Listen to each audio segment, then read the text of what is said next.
పురాలుకల్ వినియోగాన్ని పెంపొందిస్తూ ఆర్థిక వృద్ధికి దోహదపడే కీలక సాధనంగా పెట్టుబడులను ప్రభుత్వం పరిగణిస్తున్నట్లు కేంద్ర ఆర్థిక మంత్రి నిర్మలా సీతారామన్ తెలిపారు. కొత్త ఆర్థిక సంవత్సరం బడ్జెట్ కూడా ఇదే దశను ప్రతిబింబిస్తోందని ఆమె పేర్కొన్నారు. నిర్దేశించిన ద్రవ్యలోటు లక్ష్యాన్ని పరిశీలిస్తే వృద్ధి సాధనకు ప్రభుత్వం ఇస్తున్న ప్రాధాన్యత స్పష్టంగా కనిపిస్తోందన్నారు. 2026-27 బడ్జెట్ పై నిర్వహించిన మీడియా సమావేశంలో ఆమె ఈ విషయాలు వెల్లడించారు. అంతర్జాతీయంగా నెలకొన్న అనిశ్చితి కారణంగానే బంగారం ధరలో హెచ్చుతగ్గులు చోటు చేసుకుంటున్నాయని చెప్పారు. అనేక దేశాల సెంట్రల్ బ్యాంకులు కూడా బంగారంలో పెట్టుబడులు పెడుతున్నాయని పేర్కొన్నారు.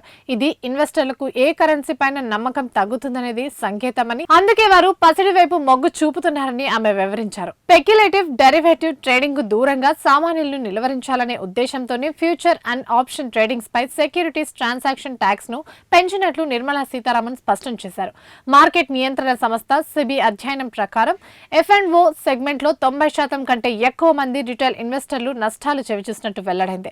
ఈ నేపథ్యంలో ఎస్టీటీ పెంపు నిర్ణయం ప్రాధాన్యత సంతరించుకుంది. F&O ట్రేడింగ్ లో తమ పిల్లలు తీవ్రంగా నష్టపోతున్నారని ప్రభుత్వం జోక్యం చేసుకోవాలని కోరుతూ అనేక మంది తల్లిదండ్రులు నాకు ఫోన్ కాల్ చేశారు. ఎస్టీటీ పెంపుతో ఈ తరహా ట్రేడింగ్ ను కొంతవరకు నిరోధించవచ్చని ఆమె స్పష్టం చేశారు.